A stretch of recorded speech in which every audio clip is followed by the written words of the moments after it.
All right, guys, we got some new fun stuff to go over. I got a mind of an activist, but a knife overnight took a master. I got a mind that is sort of like a labyrinth, so I'm amazed when I pick up and I grab a pen. I know I'm battling average, gotta be great in everything that I dabble in. Only time that I'm playing is when I'm traveling. The way I carry the ball is like I'm traveling. Okay, you get it. I don't just do this to sit it. Neewer sent me out a bunch of their new flashes, and I've been using them non-stop with multiple different cameras. So I'm gonna show you guys the trick to getting perfect lighting using flashes, no matter what camera you use. Throughout this video, you're gonna be seeing me using some Nikon ZF with some TIPOC lenses, the Fujifilm XT5 with this Viltrox 27mm f1.2, lots of different things. Again, this has nothing to do with the camera. This all has to do with lighting techniques.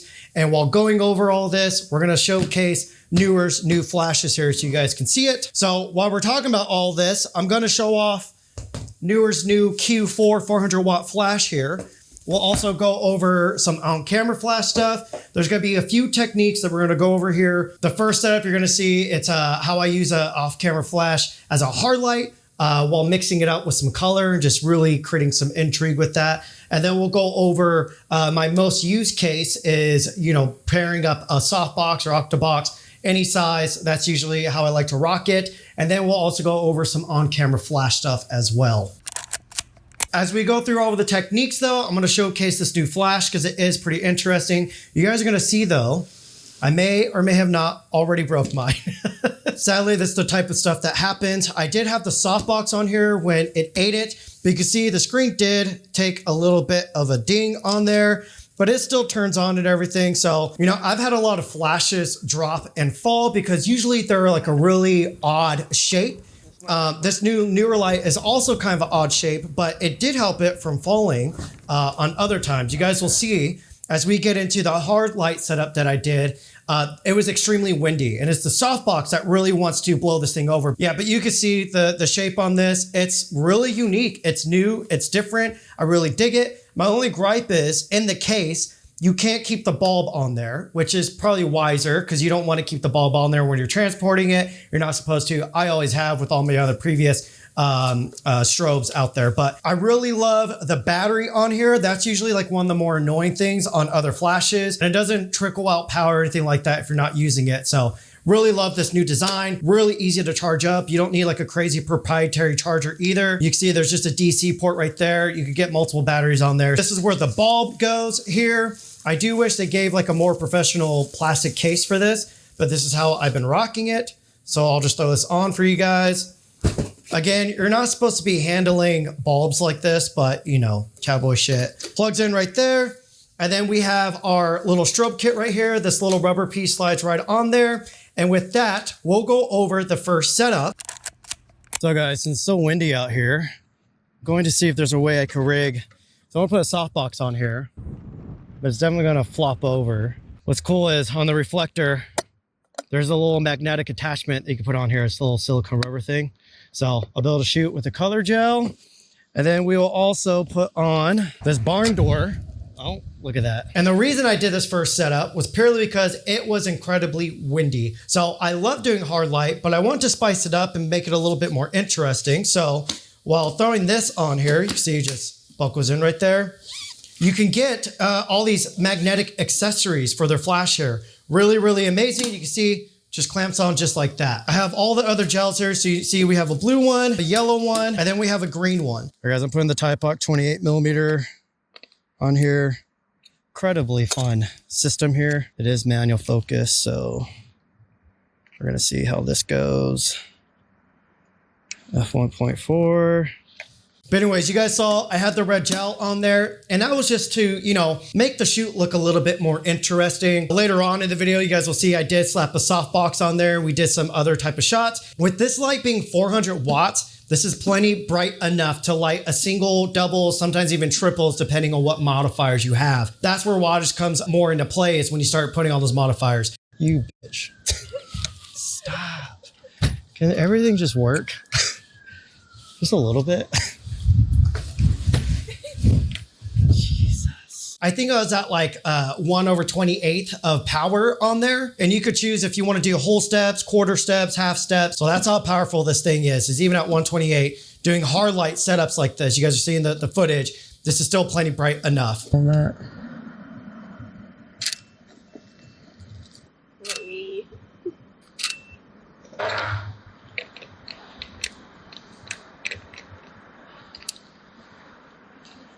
Turn on. Look at this guy. This is usually my go-to softbox right here. It's nothing fancy. I'm not even sure what the size is. The size is pretty perfect though. Whether you're doing a full body portrait for fashion work or just a full-on standard portrait. Bones mount is the standard when it comes to flashes and stuff. So simply can just go straight onto there. It locks in. When I use an octobox like this, softbox, whatever you want to call it, I don't care. My filmmaking techniques and my photography techniques have molded together.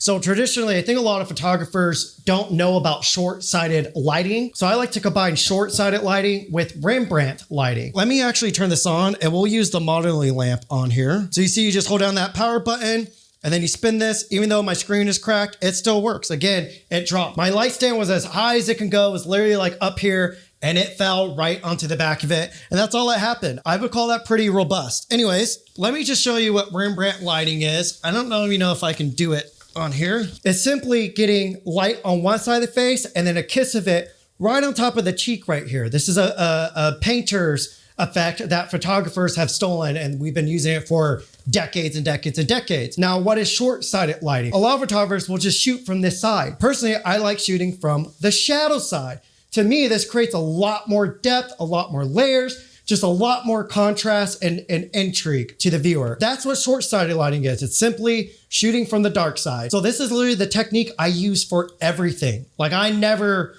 deviate from this ever. Now, you could still mess up your shot. Say if the light's too strong on your talent, it can look too harsh. So I try to get it a little bit in front of my talent because I want the light that's coming off like a wave right here. I want that softness kissing my talent.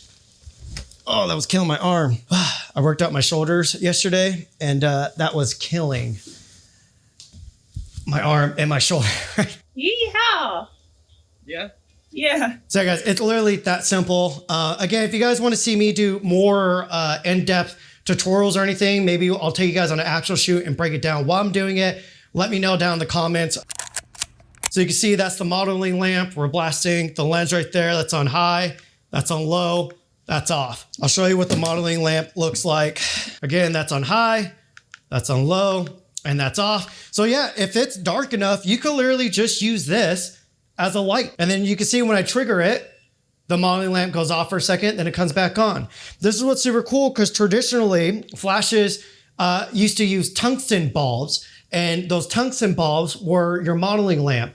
So we get this really warm look, but now you get a more color accurate daylight temp LED on here and use it for video or use it for low light photography as well. And again, your modifiers and everything on there. So whatever the strobe's gonna do, that modeling lamp will be able to do too, if it's putting out enough output for whatever your scenario is that you're doing. So let me show you guys a little more on how this light works. So obviously through the trigger, you're able to control the whole flash. See, there's two ways to control this. You could simply control it from the back of the flash unit itself right here. But that's a hassle, especially when you have the light all set up. So from here, I could control which channel I'm in. I control the output right there.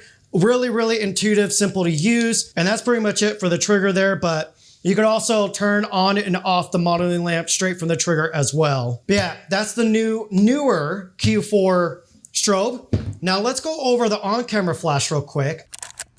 So there's two things I like about this. This doesn't have TTL. Usually I do love TTL, but a lot of the times for the type of scenarios I'm shooting in, TTL is either underexposing or overexposing. And I like to have more control. So you see there's a manual mode on here. So you could simply just dial in your setting right there and you could trigger, obviously your camera's flash is gonna trigger it. And then there's an auto mode. So the auto mode, you take your picture, you see what it looks like. From there, you basically use exposure compensation as if you're shooting an auto on a camera. But usually I just put it in a manual. I take my shot, I look at the exposure. Once I get that nailed in, I just start rocking and rolling from there. What's cool about this is the recycle time is incredibly quick on this. But a lot of times when you're shooting fashion, models are moving really quick. That's how you get like cool type of shots is when you have a good model, they like to move. They're not just posing there, click, click, click, click, click, click, click, click. They're in motion. They're kind of hitting and they're, you know, you guys are dancing together a little bit. So the recovery times on this can keep up, which is huge. One last really cool thing about this, I'm going to click the button right here and there you go. You can see we also have an LED light. So if you're doing like a hybrid shoot where you're like kind of getting some video footage, you want that on camera flash or light type look, you could utilize this for an actual, you can see it right there and flaring out the lens. It's a full-on proper LED. I'm assuming the white balance on there is probably around 5600 Kelvin. I could be wrong on that. I'm not exactly sure, but there's two ways to use this. You could keep it on continuous. So when you trigger the flash, the LED stays on. That's continuous, or there's intermittent. And so when you go and do the flash, the LEDs turn off for a second, like a traditional strobe, basically. The last thing I really like about this, it charges via USB-C, so you don't have to deal with any annoying batteries. There's sync ports on here too. It comes with all the cables, comes with a cool case. And then you also have this diffuser that you could throw on here too. So guys, that's pretty much it. Again, just a quick little overview on these new rad flashes. I'll have links in the description if you guys want to check this out. Again, this is really cool that they're doing a whole new form factor on here. This is really easy to charge up. That's been kind of my annoyances with other flash units is the whole just like their batteries die out really quick and the way they go on and trying to pack it up gets annoying. Traditionally, flashes are kind of just as big, but they come out way back here. To where the form factor on this is incredibly small in comparison. But yeah, guys, that's pretty much it. I hope you enjoyed the shots. I had a lot of fun using this light so far, and I'm gonna keep using it into the future. And I am a little bit sad that I broke it, but I'm gonna hit up Neewer and beg them to replace it. It's still working though, which is kind of crazy. Again, this thing fell so hard, we thought someone slammed their car door.